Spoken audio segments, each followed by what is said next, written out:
Seorang wanita muda tewas terjebak di dalam rumah saat kebakaran besar menghanguskan 8 rumah di Kebon Baru, Tebet, Jakarta Selatan dini hari tadi. Kebakaran diduga berasal dari lilin yang dinyalakan saat pemadaman listrik.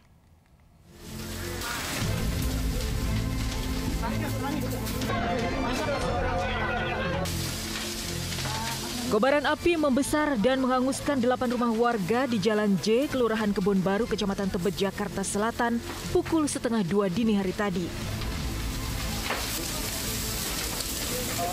Naas, seorang penghuni rumah perempuan berusia 23 tahun bernama Putri terjebak di dalam rumah dan meninggal.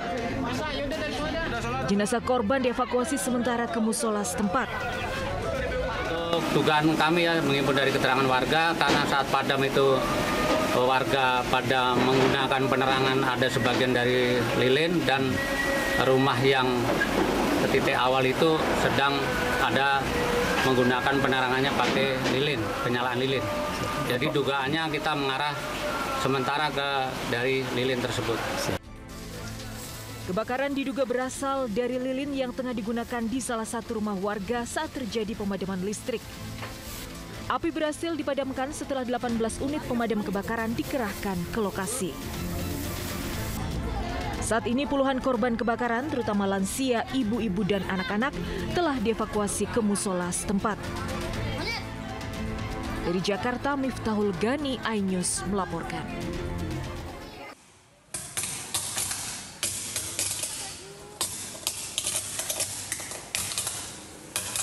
Sementara itu, akibat korsleting, sebuah kabel tiang listrik yang berada di Jalan Peta Selatan, Kalideres, Jakarta Barat terbakar.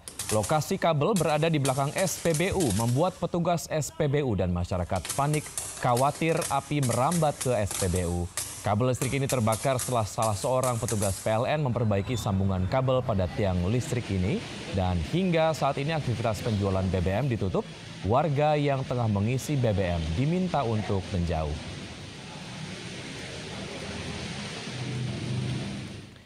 Pemirsa, eksekusi lahan seluas 9 hektar di Sidoarjo, Jawa Timur diwarnai bentrok antara warga dengan kepolisian. Satu anggota polisi terluka akibat ditarik massa dan terjatuh ke jalan.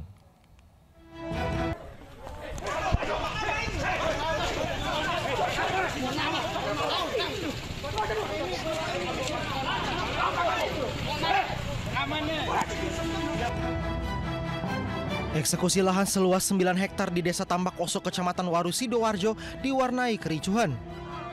Kericuhan terjadi saat petugas keamanan dari Polresta Sidoarjo terlibat adu mulut dengan massa aksi pendukung termohon yang menutup akses jalan masuk menuju lokasi eksekusi. Akibat kejadian itu, satu anggota dari Polresta Sidoarjo mengalami luka di bagian pelipis karena terjatuh dari motor setelah ditarik massa aksi. Kuasa hukum termohon menyebut aksi penghalangan ini dilakukan karena pihak termohon tidak terima karena baru menerima surat pemberitahuan eksekusi pada pagi hari. Ini dari segi kepatutan itu sudah menyalahi cacat formil tata aturan untuk bersurat. Jurusita Pengadilan Negeri Sidoarjo dinampingi TNI Polri berhasil membacakan berita acara eksekusi lahan itu, dan aparat keamanan kemudian meninggalkan lokasi. Dari Sidoarjo, Jawa Timur, Agusta, iNews melaporkan. Pemirsa, hari-hari persidangan yang melelahkan kembali menanti Mbah Tupon, korban mafia tanah asal Bantul, Yogyakarta.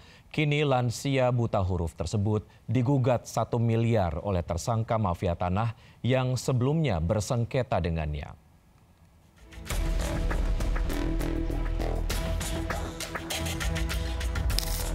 Mbah Tupon, korban mafia tanah warga Dusun Ngentak, Kelurahan Bangunjiwo, Kabupaten Bantul, Yogyakarta, belum bisa hidup tenang.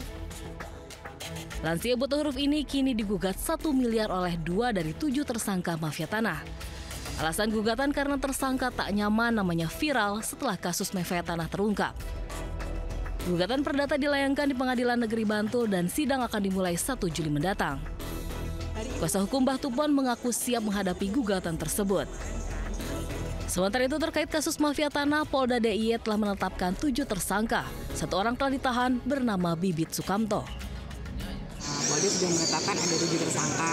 Kalau untuk persangkaan pasalnya sesuai dengan laporan ya, kami kan melaporkan ada penipuan, pasalnya penipuan penggelapan. Sebelumnya Mbah Tupon menjadi korban mafia tanah dan terancam kehilangan tanah miliknya seluas 1.655 meter persegi.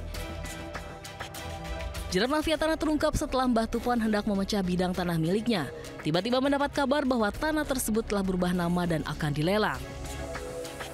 Dari Sleman, Yogyakarta, Heru Trijoko melaporkan. Pemirsa, isak tangis dan pelukan erat menyambut kepulangan jemaah haji di Depok, Jawa Barat. Keluarga merasa lega usai adanya ancaman bom kepada pesawat Saudi Airlines yang ditumpangi para jemaah.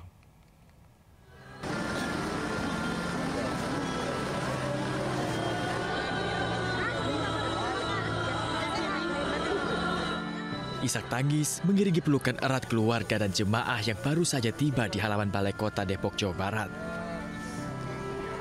Dengan penuh kelegaan, para keluarga menyambut jemaah yang baru saja melewati momen menegangkan usai ancaman bom dari orang tak dikenal yang terjadi di dalam pesawat saat terbang dari Jeddah, Arab Saudi.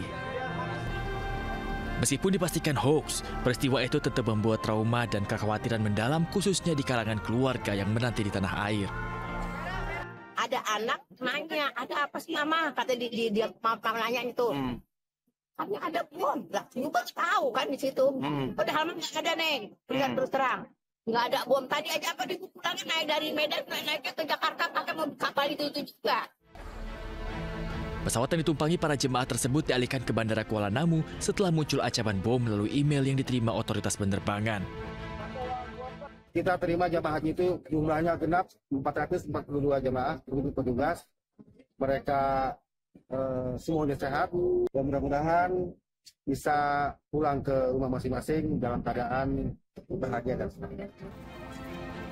Pesawat Saudi Airlines SW5276 mengangkut 442 jemaah haji kepulangan dari Jeddah menuju Bandara Soekarno-Hatta Cengkareng. Kini ratusan jemaah telah kembali ke pelukan keluarga dengan rasa syukur mendalam usai menuntaskan ibadah di Tanah Suci. Dari Depok, Jawa Barat, Iyung Rizky, iNews melaporkan. Pemirsa, Ibu Gregorius Ronald Tanur Meriska Wijaya divonis 3 tahun penjara oleh Majelis Hakim Pengadilan Tipikor Jakarta. Vonis hakim ini lebih ringan dari tuntutan jaksa. Hakim menyatakan Meriska bersalah memberikan suap kepada 3 hakim Pengadilan Negeri Surabaya untuk vonis bebas anaknya terkait kasus kematian Dini Sera. Hakim juga menghukum Meriska membayar denda 500 juta rupiah atau subsidiar 6 bulan penjara. Vonis ini lebih ringan dari tuntutan jaksa yakni 4 tahun penjara dan dituntut membayar denda 750 juta rupiah subsidiar 6 bulan kurungan. Terkait vonis 3 tahun ini, Ibu Ronald Tanur mengaku menerima. Menjatuhkan pidana terhadap terdakwa, oleh karena itu dengan pidana penjara selama 3 tahun dan denda sejumlah 500 juta rupiah dengan ketentuan apabila denda tidak dibayar maka diganti dengan pidana kurungan selama 6 bulan.